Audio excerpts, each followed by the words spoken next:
It was the summer of 1991, and the town of Elmridge, Oregon, was quieter than usual.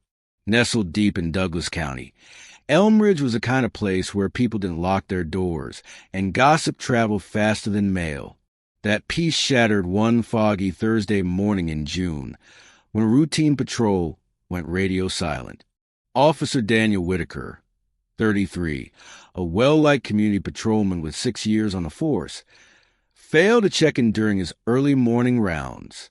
Dispatch attempted to reach him multiple times, but there was nothing, just static. A local gas station attendant later reported seeing his cruiser parked on the edge of Old Timber Road around 5:30 a.m. The engine was still running. The driver's side door was open, but Daniel was gone.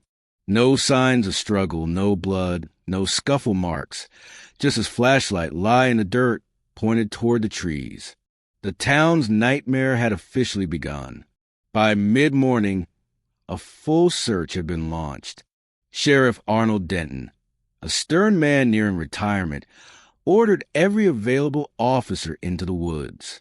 Helicopters were brought in from Roseburg, and dogs were called from Coos Bay. The forest stretched for miles, dense and silent, with pine needles muffling every footstep. Volunteers from the community joined the hunt, their boots and hopes sinking with every hour that passed. Just before dusk, they found him. Officer Whitaker's body was discovered a mile from his abandoned cruiser, propped against a tree. His uniform shirt had been removed and neatly folded beside him. His badge was embedded in his mouth. His service weapon was missing, but there were no defensive wounds, no signs of a fight. He had been strangled, slowly, deliberately. The medical examiner would later say it took minutes. The killer had taken his time. That detail chilled everyone. This wasn't a robbery gone wrong. This was personal. In the days that followed, the town's peace shattered like glass. No one had ever imagined something like this could happen in Elmridge. Officer Whitaker was more than a cop. He was a friend of most, a son to a retired lumberjack, and a newlywed of just 6 months. His widow, Marlene Whitaker, was seen weeping on the courthouse steps after identifying his body. Rumors spread quickly. Some thought it was a vagrant. Others whispered about a known drug runner in the next town over. But something didn't fit. This wasn't sloppy. It was methodical. Then another detail came in, a disturbing one. Just 3 months earlier, in a neighboring county, a retired corrections officer had been killed in a nearly identical way. Same setting, same eerie stillness, same signature, badge forced into the mouth. That case was never solved. Now, 2 lawmen were dead, and Elmridge had to ask itself the unthinkable. Was there a serial killer hunting cops? FBI agents were called in by week's end. Special Agent Helena Cross took lead, sharp, calculated, and known for her work with serial offender profiling. She studied both scenes and quickly issued a chilling assessment. The killer was organized, disciplined, and likely had law enforcement knowledge. He hadn't left fingerprints. He moved quietly and fast. There were signs he had stalked Daniel for days. Tire marks found just outside the Whitaker's home, and odd radio interference logged by dispatch 3 days before the murder. The killer was watching, but there were no suspects, no motive, and no witnesses. Surveillance was limited in Elmridge. With no working theory and no further incidents, the case began to feel like a ghost story. But people didn't forget. Parents kept their children inside. Officers began patrolling in pairs. And somewhere out there, the killer, calm, quiet, invisible, was still breathing among them. Over the next year, tips came in by the dozens. Every drifter, every angry ex-con, every out-of-towner was questioned. Nothing stuck. The town buried Daniel with full honors. His badge, recovered and sanitized, was placed in a shadow box and mounted on the wall of the precinct, just beneath the flag. Marlene moved out of town within months. She couldn't bear to drive past the woods. Agent Cross stayed involved for another year, but eventually turned the file over to cold case. Sheriff Denton retired 6 months after the murder. He told a reporter once, "I failed him, and I don't know if I'll ever sleep again." Meanwhile, 2 more patrolmen were killed across the state in eerily similar ways, though without the badge ritual. There were whispers that the killer had moved east, but no one could prove it. With no concrete evidence, no DNA, and no suspect, the case was eventually shelved. Elmridge went quiet again, at least on the surface. 7 years is a long time in a small town. By 1998, Officer Daniel Whitaker's name was mostly spoken during memorials and training exercises. Newer recruits learned his story like a cautionary tale. The local paper ran yearly updates on the unsolved murder, but interest faded. The pain, though, didn't, especially for Daniel's sister, Lisa Whitaker. She was just 24 when he was killed, now in her 30s and working as a trauma nurse in Portland. She never stopped believing the killer was still out there. "You don't kill like that and just stop," she said in a rare interview. And she was right, because what no one knew then was that something horrifying, had been hidden away all these years, buried beneath roots, time, and silence, and it was about to be found. The killer hadn't disappeared. He'd just gone aground. What would you do if your loved one was murdered, and the killer vanished without a trace? Would you move on, or spend your life searching for the truth? Tell us in the comments. The funeral of Officer Daniel Whitaker was one of the largest gatherings Elmridge had ever seen. Hundreds showed up, locals, officers from nearby towns, state troopers, even federal agents. Bagpipes played as the casket was lowered into ground, wrapped in the silence of disbelief. Marlene Whitaker wore black, her face pale and empty, gripping Daniel's folded flag so tightly her knuckles turned white. Daniel's father, George, a former logger with a stiff spine and a softer heart, had to be held up by neighbors when taps played. The town had lost more than an officer. They had lost a sense of invincibility. For weeks, people walked a little faster, looked over their shoulders more often, and spoke in hushed tones about the monster in the woods. A place that once held childhood memories now felt cursed. Trails went unused. Doors stayed locked. And behind every closed curtain, grief and fear bloomed in quiet shadows.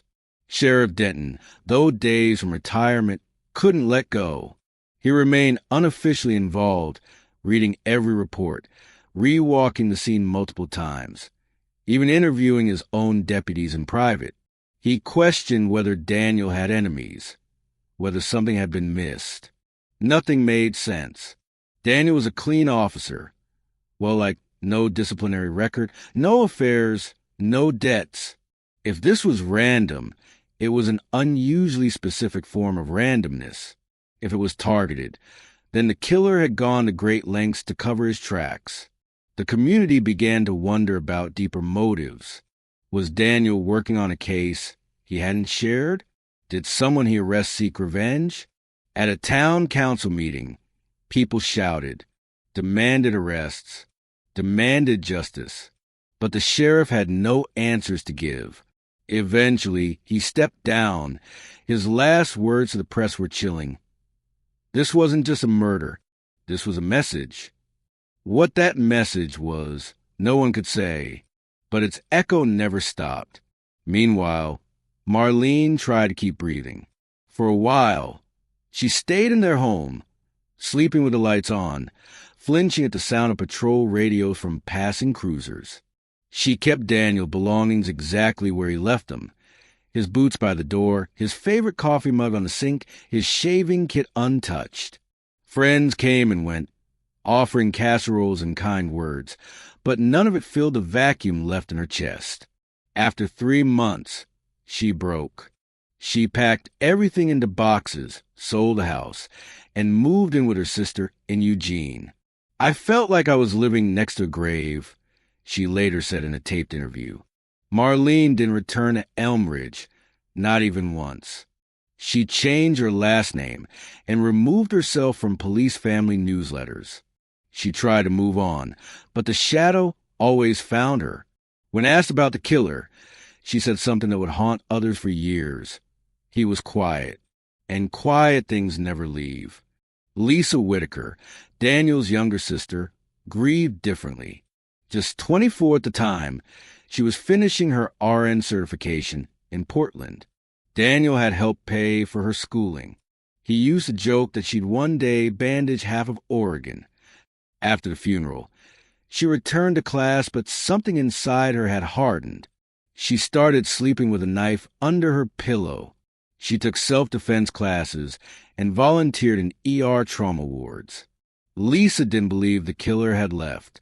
She believed he was still in the woods, still watching, still hunting.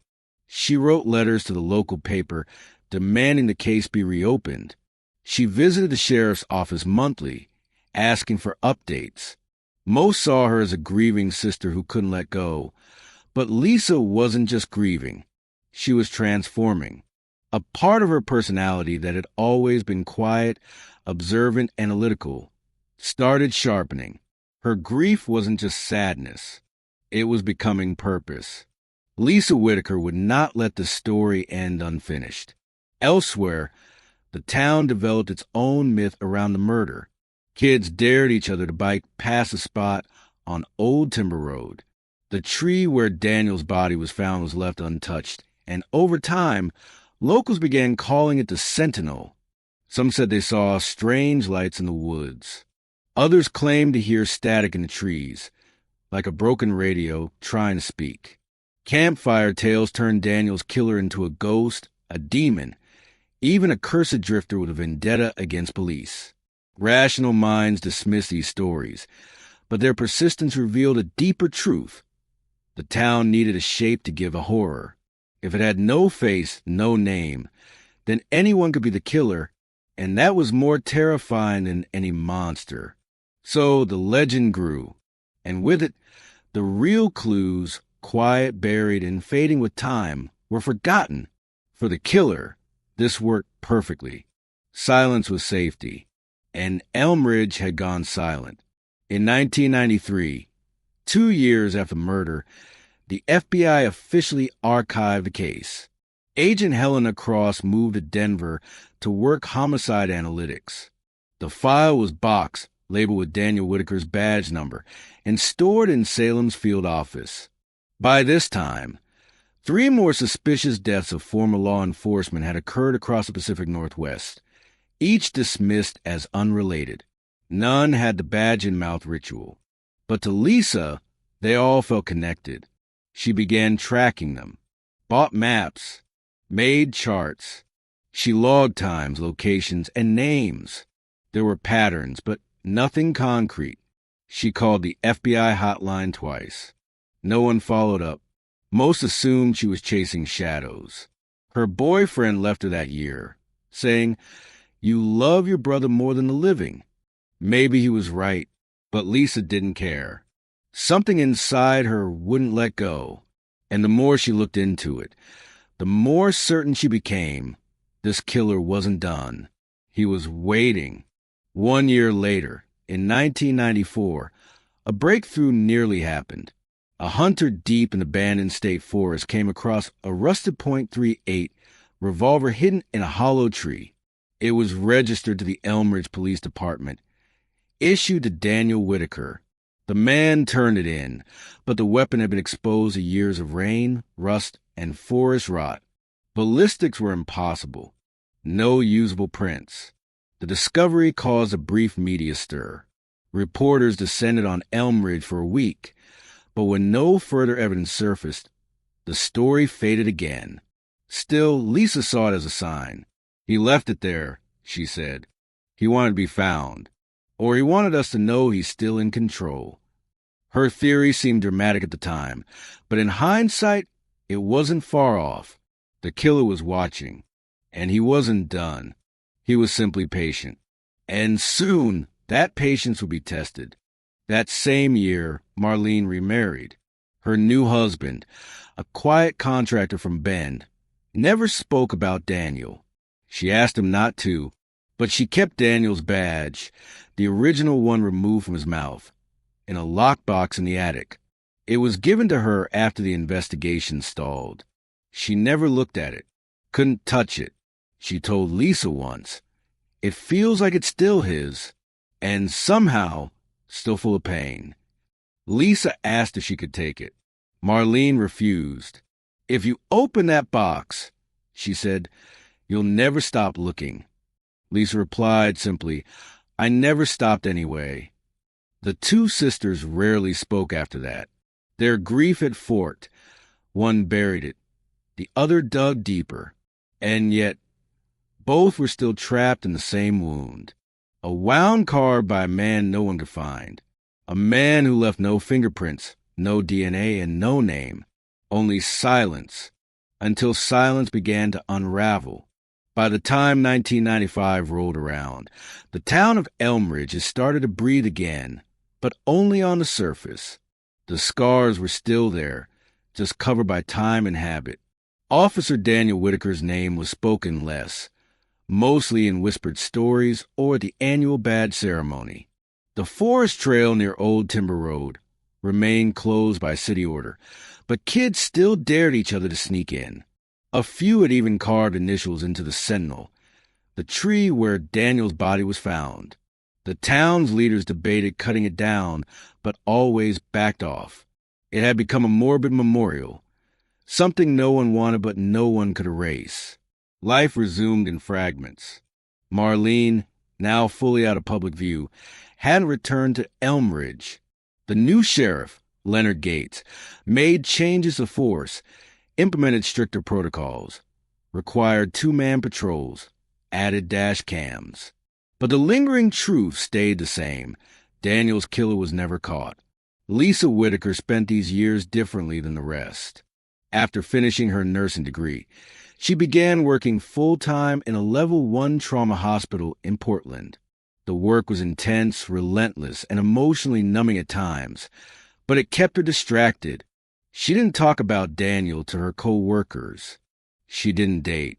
Her apartment was minimal, organized, and quietly lonely. What most people didn't know was that Lisa still tracked police killings in Oregon and neighboring states. She had dozens of folders, hand-drawn timelines, maps with pins stretching across highways and national forests. She started contacting families of victims, asking questions, making comparisons. Most were polite but dismissive. A few were angry, thinking she was reopening old wounds. "I'm sorry," she'd always say. "I just need to know if it was like my brother's case." That phrase became a personal mantra. She wasn't a detective. She wasn't law enforcement. But something inside her refused to stop searching. In 1996, Lisa finally took a break. Burned out from years of shifts, grief, and obsession, she took a leave of absence and moved temporarily to Sisters, Oregon, a quiet town on the eastern slope of the Cascades. There, she hoped to reconnect with something simpler, fresh air, quiet, and maybe herself. She took up trail hiking, wrote in journals, and slowly unpacked memories of her brother. The good ones, their road trips, the snowball fights behind their childhood home, the night he taught her how to drive a stick shift on a back road just outside Elmridge. But even peace had its triggers. One night, hiking near the Deschutes National Forest, she heard a radio crackle, an actual forest ranger doing his rounds. Still, her body froze. Her breath hitched. For years, Lisa had believed she was tracking someone who was still out there. But on some primal level, she had also feared the opposite, that he was near. Always. In Elmridge, the police force evolved. By 1997, most of the officers who'd worked under Sheriff Denton had retired or moved on. The new generation of officers barely remembered the Whitaker case, except as something legendary and unsolved. The file still sat in a cabinet marked cold in the sheriff's station, but no one had touched it in years. That year, a new recruit named Donnie Harris asked about it during his onboarding and was told bluntly by a sergeant, It's not yours to chase. Let it sleep. That attitude wasn't malicious. It was protective. Officers had seen what happened to those who obsessed over ghosts. Denton drank himself into isolation. Helena Cross left the bureau without notice. Even Lisa, though admired by some, was seen as stuck in the past. That's the thing about cold cases. They don't just collect dust. They collect shame. And no one wants to inherit guilt they can't solve. Meanwhile, the killer remained a myth, drifting from rumor to rumor. Occasionally, local papers would run retrospectives on Daniel Whitaker's death, especially near the anniversary. One reporter even pitched a podcast series in 1997, but dropped it when she couldn't get access to evidence. The badge and mouth detail had never been officially released to the public. Only a handful of people knew it. That gave law enforcement a thread of hope. If someone ever confessed, that detail would verify them. But no one ever did. That silence became its own answer. Some believed the killer had died. Others thought he'd moved east or into Canada. There were even conspiracy theories, some claiming he was a former cop protected by others. But without facts, they were just stories. And with each passing year, the truth slipped further away. Only Lisa still believed the killer was out there, alive, waiting, hiding in plain sight. Then came 1998, the year everything changed. It started slowly. Lisa had returned to Portland, resumed nursing, and even joined a support group for surviving family members of homicide victims. One night, during a session, another member mentioned something odd. A recent fire in Umpqua Forest had uncovered what looked like an old hunting cabin, long abandoned. Inside, firefighters had found scattered items, scorched tools, water-damaged photographs, and part of an old police radio. The person telling the story thought nothing of it. But Lisa's ears caught one detail. The radio had a partially melted serial plate. The group moved on to other stories, but Lisa couldn't. She drove down the next weekend and began making calls to local forestry services. They confirmed the fire, confirmed the cabin, and reluctantly admitted the gear was still being logged for state inventory. Lisa asked for photos. She waited a week. When they arrived, her world split open. Among the photos was a burnt, warped object, a twisted belt with a tarnished buckle.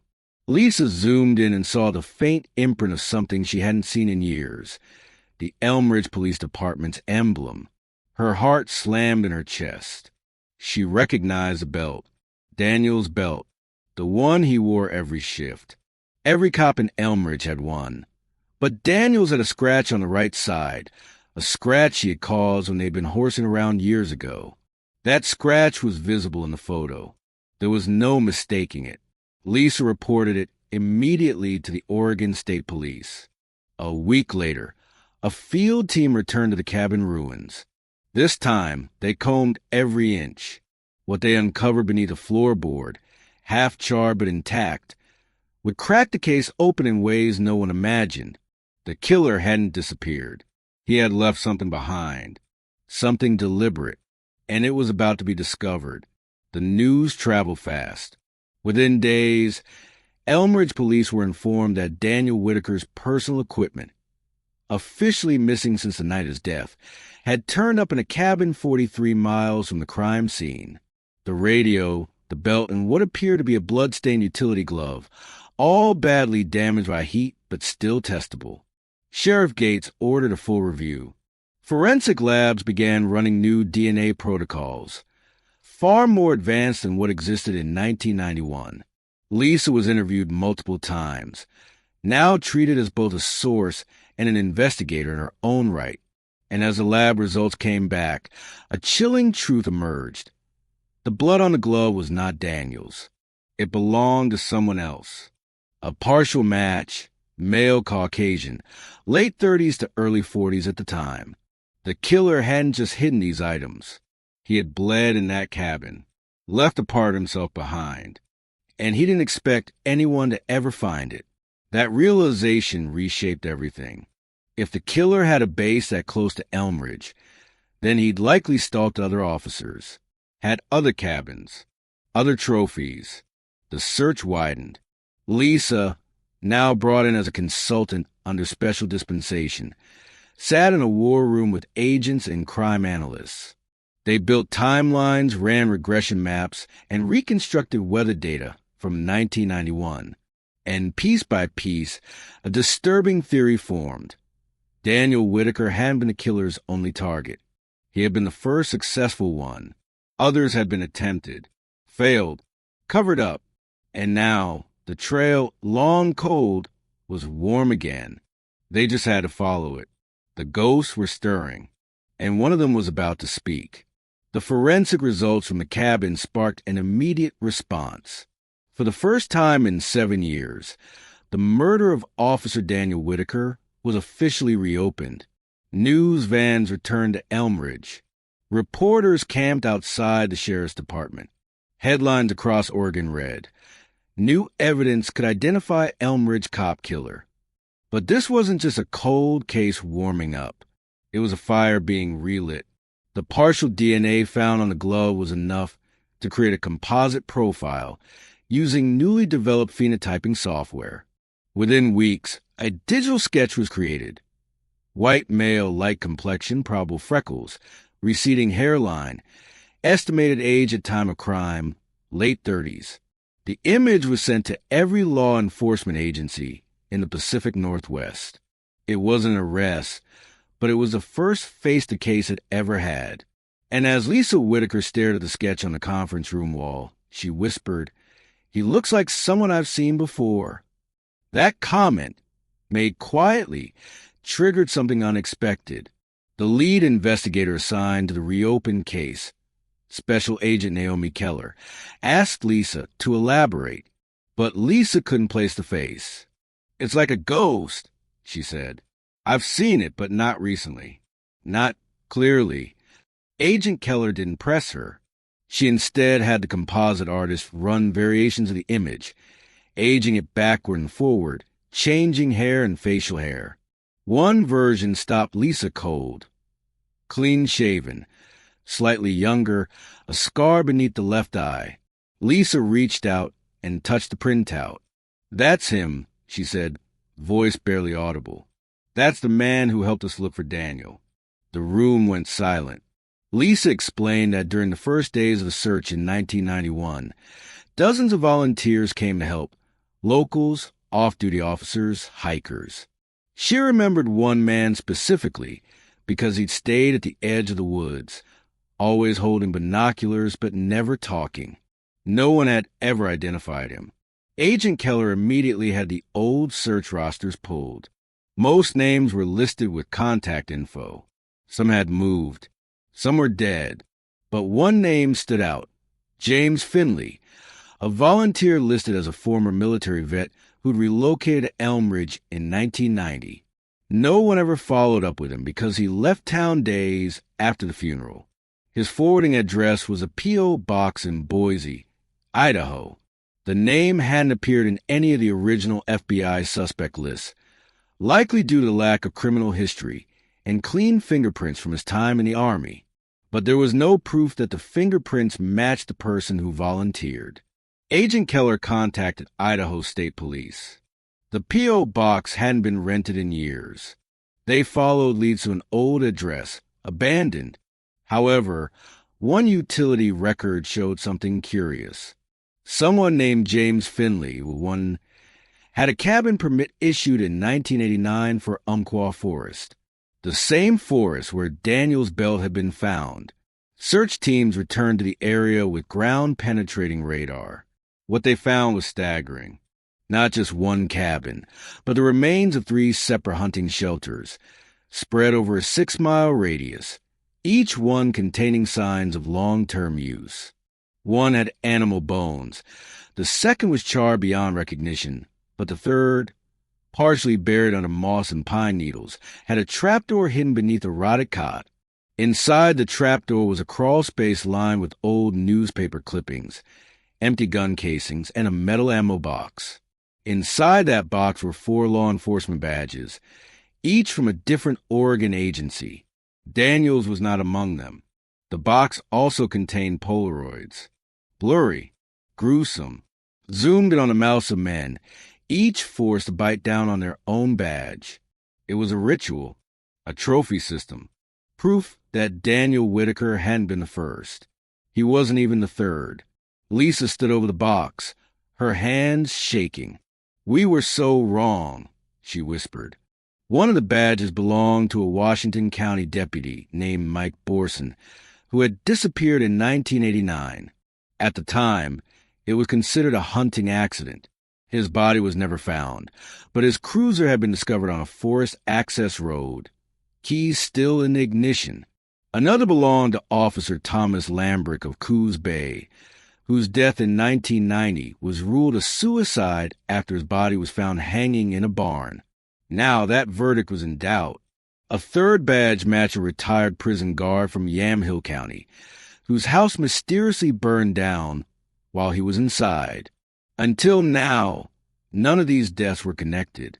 But here they were, proof in a box buried beneath a floorboard in the middle of nowhere. Agent Keller ordered all 3 cases reopened, and with them, a pattern began to emerge. The killer wasn't just targeting officers. He was targeting a type, middle-aged male isolated with rural patrol routes. For the first time, law enforcement had a motive, or at least the beginnings of one. The killer saw himself as an executioner, a judge of men who carried badges. And he didn't kill randomly. He chose his victims with intent, with planning, and with knowledge of their patrol schedules. That detail chilled investigators. The only way he could know those patterns was if he had access to internal law enforcement data, or, even more disturbing, had once worn a badge himself. Agent Keller began quietly cross-referencing old police rosters, retired officers, disgraced deputies, academy dropouts. The list was long, but Lisa focused on one name, James Finley, the man who volunteered. She asked for old police academy records. It took days to track down, but finally, they found it. James J. Finley enrolled in the Oregon Police Training Academy in 1975. Dismissed after 6 months. Reason: psychological incompatibility and erratic behavior. It was a crack in the mask, and it was enough to open the floodgates. The case exploded across the media. News outlets began running headlines like, "Is a former cop trainee behind Oregon's longest-running officer killings?" The public finally had a name, a face, and a horrifying theory. But the man himself was still nowhere to be found. The address trail went cold after 1993. He hadn't used a bank account, no vehicle registrations, no Social Security activity. If he was alive, he had been living completely off-grid. But investigators were convinced he was still out there, and the discovery of multiple cabins suggested something worse. He had built a system, a network of hideouts, possibly a new location, untouched and undiscovered. For Lisa, the revelation was bittersweet. She had spent nearly a decade trying to prove her brother's death wasn't an isolated crime. Now that proof lay in blood-stained photographs and bent badges. She had answers, but they only raised more questions. Chief among them, where is James Finley now? Lisa returned to the site of the first cabin, the one that burned down. Standing among the ash and brush, she noticed something the agents hadn't cataloged. A tree, maybe 30 feet from the ruins, had something etched into it. She moved closer. It was barely visible under layers of bark and time. 3 letters, DWW, her brother's initials, Daniel Whitaker. Lisa called Agent Keller, who returned with a forensics team. Beneath the bark was a second set of etchings, numbers, a date, December 3rd, 98. That date was still weeks away, which meant the carving had been made recently. The tree was still alive. The bark hadn't fully healed. Lisa stepped back in horror.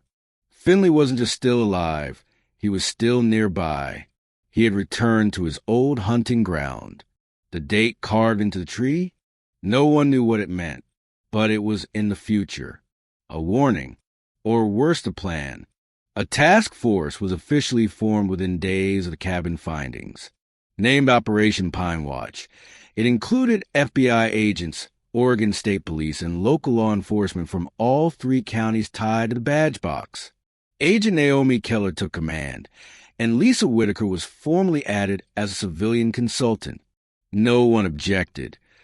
Lisa's recall of past events and her cataloging of patterns had already proven more effective than most detectives assigned in the past. A makeshift command center was set up in a temporary facility just outside Elmridge. The walls were covered in timelines, maps of forest access roads, heat maps of utility records, and grids matching law enforcement desks with James Finley's known and suspected locations. The goal was simple: find where he was hiding now, before December 3rd. The date etched into the tree. No one knew what he was planning, but everyone agreed on one thing. It was a countdown, and the clock had started. The reinvestigation started with geography. The old cabins were all located in a triangular radius that, when connected, revealed a shocking pattern. Each site aligned with old fire roads and decommissioned ranger stations. The killer hadn't just lived in the woods. He had studied them, navigated them like a backcountry expert. It explained how he disappeared for so long.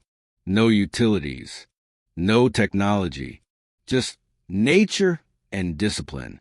One field agent noted, "We're not hunting a man in the city. We're hunting a ghost with a trail map." Drones were deployed, thermal imaging used, but dense pine canopies rendered the search difficult.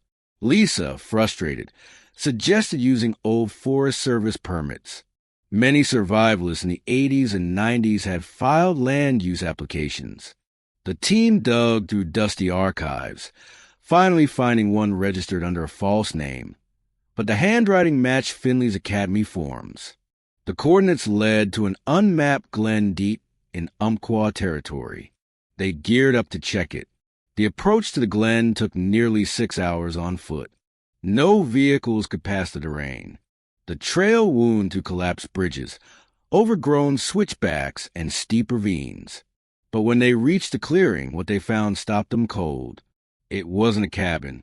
It was a buried bunker, its entryway hidden beneath logs and ferns, with a rusted door half sealed in moss. Inside, the air was stale and metallic. The walls were lined with corkboards, maps, photos, faces, some recent, some decades old. Each one had a badge number. One section was labeled complete. It included Daniel Whitaker's face, and others already confirmed dead. But the chilling part was the second section, titled Pending. It had 3 faces. 2 were already identified as living officers in Oregon, one a rural sheriff, one a forest ranger. But the third image was a woman's. Blurry, black and white. Lisa stepped forward, recognizing the image instantly. It was her. Lisa's knees buckled. Agent Keller caught her before she hit the ground. There was no doubt now. Finley had been tracking her, maybe for years. Her name wasn't listed on the photo, but underneath, the date was burned in, December 3rd, 98. The team didn't wait. They extracted everything from the bunker: files, fingerprints, even samples of rotted food from the underground pantry. DNA swabs were sent to the lab. They ran the fingerprints against federal databases. Hours later, confirmation came through. The prints matched those on the bloody glove found in the first cabin. It was now official. James Finley was the man who killed Daniel Whitaker. But it also meant he had plans for more. 3 targets. 3 days left. One of them was Lisa. For a moment, time froze in the command center. Every agent, every analyst stared at the wall where her photo now hung beside the others. The case was no longer theoretical. It was active. and it was deadly. Agent Keller ordered immediate protection for the other two potential victims. Officer Reed Holloway, a 47-year-old sheriff in Lincoln County, was pulled from duty and put into protective custody. Ranger Tom Salazar, working in Willamette National Forest, was harder to locate. He had gone on a backcountry patrol and hadn't reported in for 2 days. A search party was launched. Lisa, meanwhile, was moved to a secure location, a remote facility in Bend guarded by federal agents. But isolation brought unease. For years she had hunted a ghost. Now she knew the ghost had been watching her back, had possibly walked behind her in a grocery store, followed her on her hikes, taken her photo without her even knowing. The bunker confirmed a level of obsession. One line, scribbled on a page in the bunker, read, "She asked the right questions. She should be with him." That line, cryptic, chilling, confirmed Lisa was more than a target. She was part of the ritual. Back in the lab, investigators were making progress. In one of the film canisters pulled from the bunker, they found undeveloped negatives. They rushed them to a photo lab in Salem. The images that emerged were sickening. A series of staged photographs of Daniel Whitaker's body before the police ever found it. These were not quick snapshots. They were composed. Artistic, almost. The angles were precise, the lighting deliberate. Finley had documented the murder like a project. This was more than killing. It was performance. Agent Keller brought in criminal behavior analysts who confirmed what Lisa had feared. Finley's obsession wasn't just with law enforcement. It was with control. Every kill followed a narrative. And now, with Lisa's inclusion, it seemed the narrative was nearing its climax. She was the emotional link, the sister of the first publicly known victim, the only one who never stopped searching. In Finley's mind, she wasn't just prey. She was the finale. Investigators turned to tech for the final sweep. The FBI's digital forensics unit ran the contents of a damaged floppy disk found in the bunker. After hours of decoding, they recovered fragments of what appeared to be a manifesto, half-written, disjointed, possibly never finished. In one section, Finley wrote, "Justice is blind because it chooses not to see. But I see them, everyone, pretending to protect, pretending to serve. I give them truth, one badge at a time. I let them bite down on their lie." Lisa read the passage over and over. For the first time, she understood something chilling. He believed he was cleansing the system. And in his eyes, she was part of that system. Not because she wore a badge, but because she refused to let his work go unnoticed. She had investigated him, challenged him, matched him. That was unacceptable to someone like Finley. To kill her wasn't just symbolic. It was personal. She had become the one who saw him. And killers like Finley don't let their reflections live. On December 1st, 2 days before the date carved into the tree, Ranger Tom Salazar was found, alive. Disoriented, tied to a tree, but alive. His captor had apparently drugged him, photographed him, but left him breathing. This sent a chilling message. Finley was escalating. He was no longer hiding. He was playing. And now, all attention turned to December 3rd. Every access road to Umpqua Forest was sealed. Lisa was fitted with a GPS tracker. Agents flooded the woods. Drones hovered overhead. Forensic dogs swept the known paths. But nothing moved. No sign of him. Until 11:42 p.m. on December 2nd, Lisa's phone, kept offline and in secure location, received a text message. It was a photo of her taken through a window. That window belonged to the safe house. Finley had been watching her again. He was close. The final confrontation was now inevitable, and the date was only hours away. The morning of December 3rd began in total silence, the kind of eerie stillness that usually precedes a storm. No wildlife sounds. No wind. The skies above Umpqua Forest were slate gray, and a thin fog curled along the treetops like smoke. At 6:30 a.m., the tactical command team began their sweep. Lisa Whitaker, still under protective surveillance, had barely slept. Her coffee remained untouched, hands trembling slightly. She could feel it. Everyone could. Something was going to happen. It wasn't a question of if. It was where and how.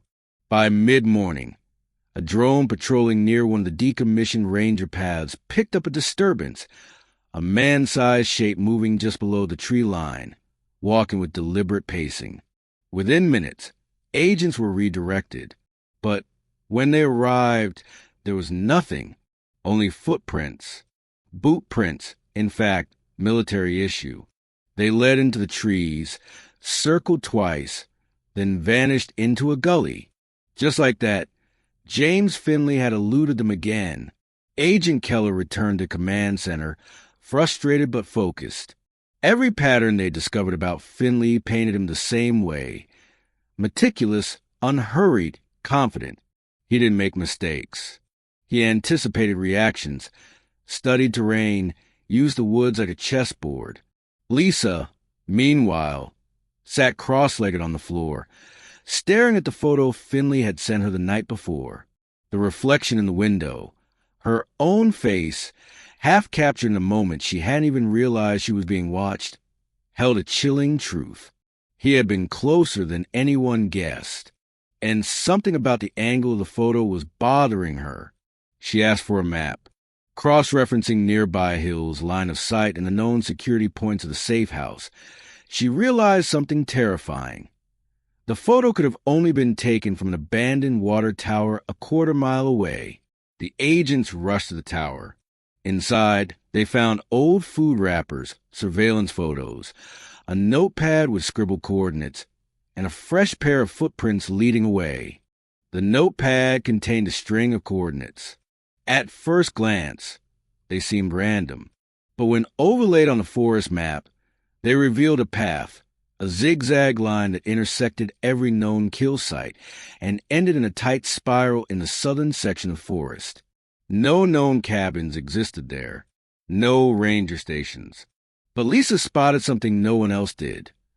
The spiral ended near a stretch of forest previously cordoned off for control burns in the late 1980s. No one had patrolled it since. And according to Forest Service records, it housed a now-defunct telegraph relay station, abandoned since 1972. It was the only structure left unsearched. The team prepared for entry.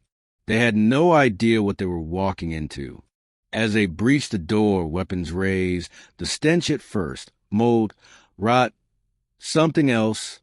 Inside, they found photos on every wall, strings connecting victims, radio logs, and journal entries that revealed something stunning. Finley had accomplices. The journals were fragmented, but certain names appeared repeatedly. R.G. Denny, and a chilling reference to the handler. One entry read, Denny wanted to keep the badge, said it felt like holding justice in his hand. R.G. disagreed. We vote on the next target. She's getting too close. Lisa stared at the pages, heart hammering. There wasn't just one man in the woods. There was a network, a small, possibly even organized cluster of men who had trained together, maybe even served together, with a shared hatred for law enforcement. The reason for their anger was still unclear, but they had rituals, roles, and even assigned targets. The idea of one killer had been terrifying. The idea of multiple, hidden in plain sight for years, was a nightmare. Fingerprints lifted from the telegraph relay station confirmed it. One of the prints belonged to a man named Dennis Wayne Morgan, a former Coast Guard cadet dishonorably discharged in 1984. He had lived in Grants Pass for a few years, then vanished. Until now, no one had connected him to anything criminal. But inside the relay station, they found a photograph, taken in 1991, of Morgan standing next to Daniel Whitaker's cruiser. The FBI launched a parallel investigation. opening all unsolved murders of law enforcement officers dating back to 1985 across Oregon, Washington, and Northern California. What emerged was chilling. Dozens of small unsolved cases. Officers, corrections deputies, retired patrolmen died under mysterious circumstances that were previously classified as accidents, suicides, or disappearances. Some had unusual elements. Gear stolen, cars found abandoned, mouse damaged. Nothing on its own seemed like Finley's signature. But now, under new scrutiny, the similarities were undeniable. The truth was finally breaking through. James Finley wasn't just a lone killer. He was part of something larger, something coordinated, possibly even ideological. A splinter group? A rogue militia? No one knew for sure. But the evidence was there, and it changed everything. This wasn't a single man with a vendetta. It was a decades-long operation, hidden in woods, cloaked in silence, and tied together by a doctrine of vengeance. Lisa was overwhelmed but focused. The deeper she read, the more she began to understand. Her brother wasn't targeted randomly. He was selected, and not for any corrupt behavior. Daniel was clean. He was targeted because he was clean, a symbol. Finley's journals revealed a twisted logic. Take the cleanest badge. Prove they're human. Prove the system lies. Watch how the community bleeds for them. Bleed truth out. It was psychotic, yet systematic. Lisa's mind reeled. All these years, she had believed Daniel's death was meant to hurt the family, or to silence an officer getting too close to something. But no, Daniel was a symbol to Finley, a performance piece in his deranged worldview. And now, Lisa's obsession to solve it had made her part of the next act. She wasn't a victim of chance. She had been written into the killer's finale years ago. The only reason she was still alive was because Finley hadn't gotten the moment he wanted. Not yet. Back in the command center, the recovered journal entries were passed to behavioral analysts. They noted something else. The ritual was unraveling. Finley's writings grew less coherent after 1996. More impulsive. He mentioned dreams, hallucinations, fear of being hunted. He wrote about Daniel often, not just as a victim, but as a presence. He believed Daniel was haunting him. The badge-and-mouth ritual wasn't just a symbol anymore. It had become a superstition. The more badges he collected, the more control he felt.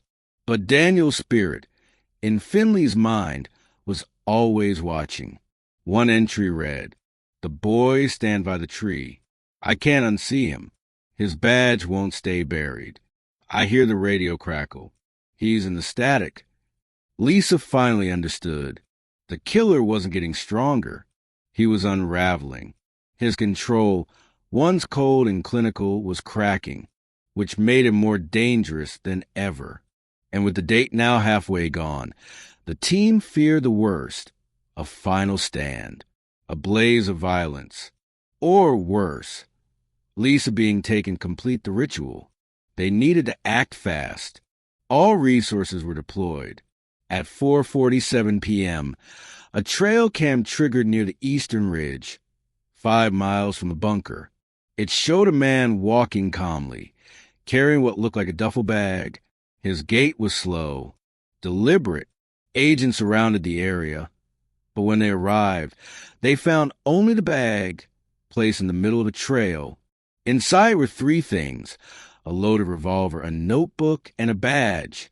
Not Daniel's. This one belonged to Lisa's father, a former Elmridge Reserve officer who had passed away in 1988. Somehow, Finley had it. Lisa broke down when she saw it. This was personal beyond anything she'd imagined. Finley had been watching them before Daniel's death. Her entire family had been studied. The game had begun long before anyone realized. What would you do if you discovered your family had been stalked for years, and you were part of a killer's ritual plan? Would you run or fight to end it? Share your thoughts in the comments. By the evening of December 3rd, The forest felt like it was holding its breath. The last trail camera alert had come just before 5 p.m., and then silence. No sightings. No movement. Nothing. The search teams were exhausted, but too tense to rest. Lisa sat in a secured vehicle, parked near the edge of a ridgeline overlooking the Umpqua Basin. The badge belonging to her father was still in her lap. She hadn't spoken in nearly an hour, just stared at it, flipping it over in her palm. Agent Keller stood nearby, quietly watching the tree line. She knew this wasn't over. If anything, this was the part Finley had planned the most. Every calculated kill, every photo, every sick page in his journal, it had all been leading to this final performance. The only question left was, would Lisa survive it? Because the reality they were all beginning to understand was clear. Finley was coming for her. At 6:13 p.m., a radio crackled. Not one of the team's radios, but an older frequency, Channel 9, reserved in the 1980s for emergency rural patrols. No one had used it in years. Yet suddenly it came to life, filling the command center with static. Then a voice came through. Raspy, calm, measured. She's in the wrong clearing. I'm where it ends. Like he was. The room fell into stunned silence. Agent Keller stared at the speaker, jaw tight. The transmission was traced to a narrow section of forest near Old Timber Road, the same area where Daniel's body had been found. Everyone in the room felt it at once. Finley wanted to finish the ritual where it began, where the whole nightmare started. Lisa stood up without hesitation. Take me there, she said. Keller hesitated. He wants you to come alone. Lisa's voice didn't waver. I know. That's why I have to. The trap was set, and Lisa walked into it willingly. Against protocol, Lisa was allowed to accompany the entry team to the clearing, but she would remain in the vehicle, flanked by agents under full surveillance. A decoy would be deployed ahead, a female agent resembling Lisa in build and clothing. Drones circled overhead. Snipers moved into position. The air was dense with fog. The moment the SUV pulled off the gravel path onto the dirt road that led toward the Sentinel, the tree where Daniel had been found, the mood shifted. The woods felt heavier. Lisa clenched the badge in her fist. She hadn't been this close to that tree in years. When they stepped out, everything looked exactly the same. The bark still scarred. The grass still refused to grow in that one spot. Lisa's breath caught in her throat. Daniel's final moment was frozen in this place. She could feel it. Finley had chosen this ground for a reason. To him, it was sacred. At 6:54 p.m., a flashlight beam appeared deep in the woods, cutting through the mist like a knife. It swayed side to side, then stopped. A tall figure emerged, stepping slowly into the clearing. It was James Finley. He looked older, thinner, but unmistakable. He wore a faded military jacket, his face gaunt but focused. One hand held a small notebook. The other was empty. I see you brought friends, he called, voice calm, almost amused. The decoy didn't respond. Lisa, watching through a monitor in the vehicle, whispered, That's him. Finley stepped closer. No need to pretend, he said to the decoy. I knew it wasn't her. She wouldn't wear boots that loud.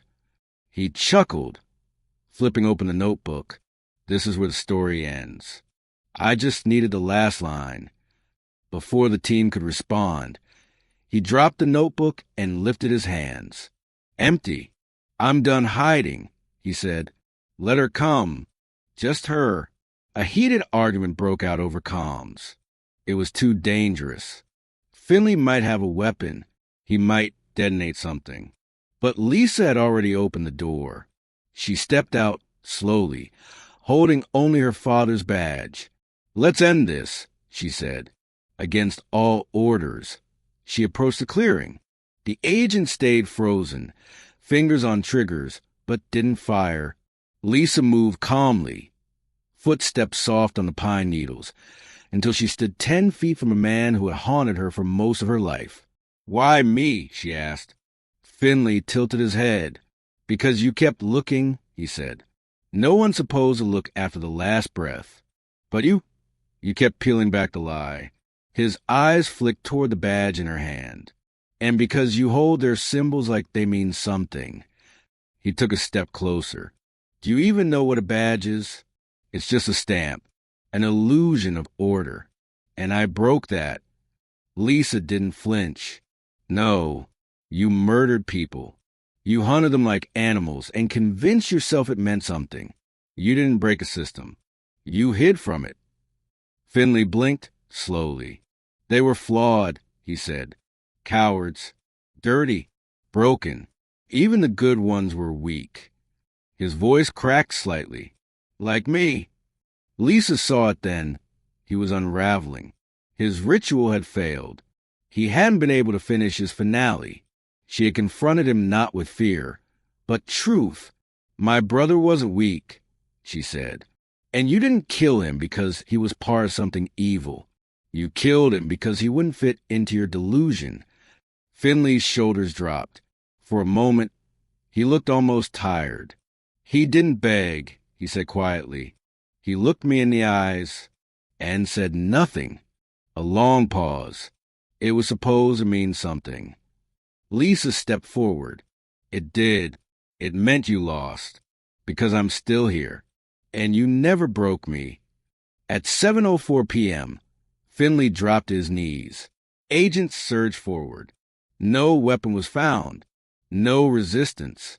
Just an old man kneeling beneath the tree he once called sacred, finally defeated. Not by guns or prisons, but by the truth. As they handcuffed him, Lisa stared into his hollow eyes. "It ends now," she said. He nodded once. "Only for me." That line chilled everyone present, because they still didn't know how many others had helped him, or how many rituals had been carried out silently across the years. But one thing was certain. James Finley's reign of terror had finally been stopped. Lisa turned away as he was led off. She didn't look back. Not at him. Not at the tree. She had carried this burden for years. And now, as the forest began to breathe again, she realized something for the first time. The chase was over. The arrest of James Finley was broadcast across the nation within hours. News anchors called it a cold case miracle and the end of Oregon's most elusive killer. But to those closest to it, especially Lisa Whitaker, it didn't feel like triumph. It felt like something else. Something heavier.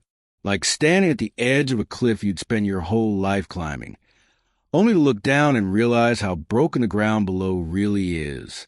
Finley didn't speak after his arrest. Not to the agents. Not to the press. Not even to his appointed attorney. He sat in a holding cell in Salem, silent, eyes half closed, refusing meals. A man who had once orchestrated the most carefully staged murders in state history now looked like a discarded shadow. But no one was fooled. The silence wasn't weakness. It was control. And it left one grim question echoing in the halls of justice. What else is he hiding? The FBI formed a subunit to track down the potential accomplices named in Finley's journals. RG and Denny were the focus. Leads came pouring in, some real, most not. But then a fingerprint lifted from the telegraph station matched a known drifter with survivalist ties. Dennis Wayne Morgan, the man believed to be Denny, was apprehended near the California border. His DNA matched one of the samples found in the Umpqua bunker.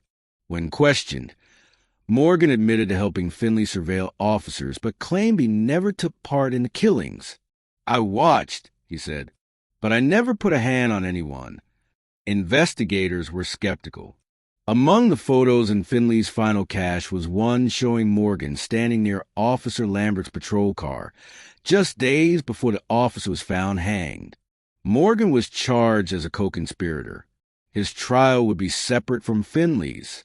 As for RG, that name remained a mystery. No match, no arrest, just an empty code name on a bloodstained page. In March 1999, James Finley was formally charged with 5 counts of first-degree murder, 3 counts of kidnapping, and multiple federal offenses, including terrorism, conspiracy, and obstruction. The evidence was overwhelming. DNA, journal entries, photographs, and physical trophies recovered from multiple crime scenes. Lisa Whitaker was asked if she wanted to testify. She didn't hesitate. "I've waited 7 years for this," she told the district attorney. In court, she spoke clearly without tears.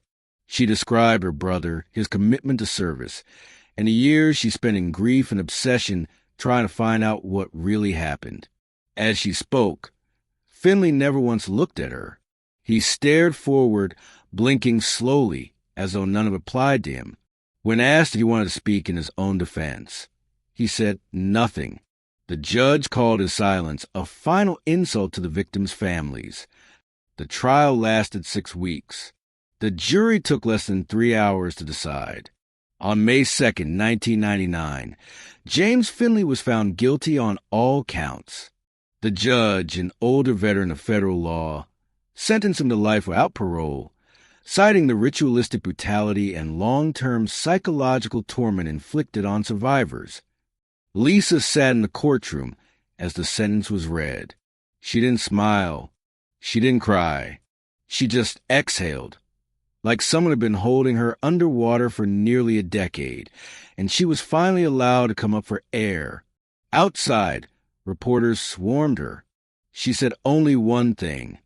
He wanted to be a ghost, but now he's just a man with a prison number.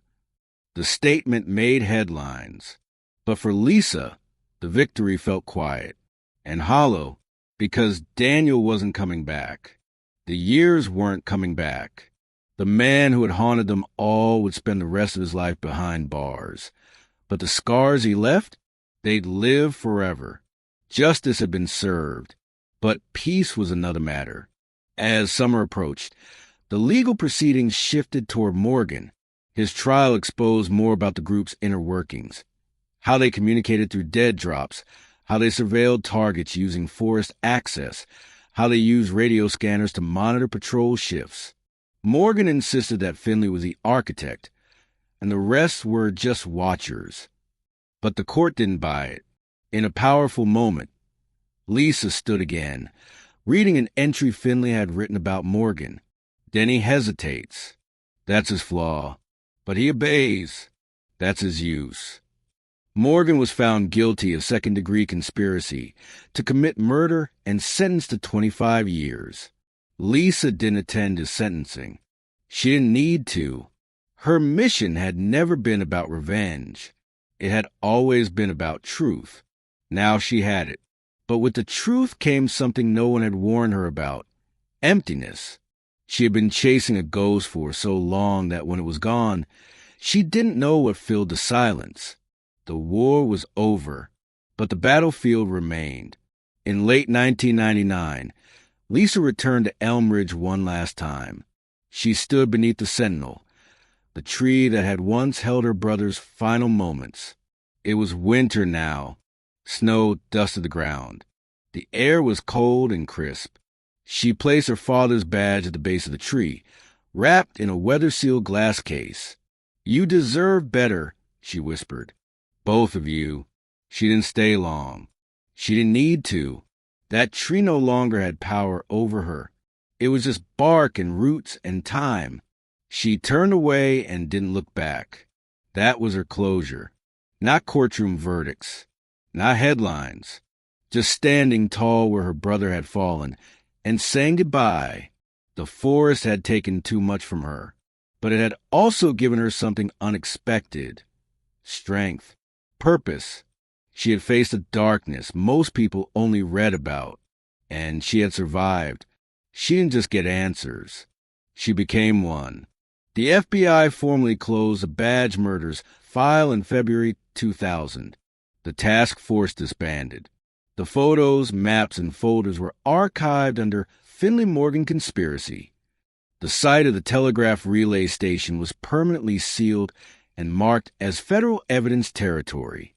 A plaque was erected in Elmridge in Daniel Whitaker's memory, along with the other confirmed victims. It read, "They stood for truth. They fell in silence. We remember." Lisa didn't attend the ceremony. She was already overseas, volunteering with a medical unit helping war refugees in Bosnia.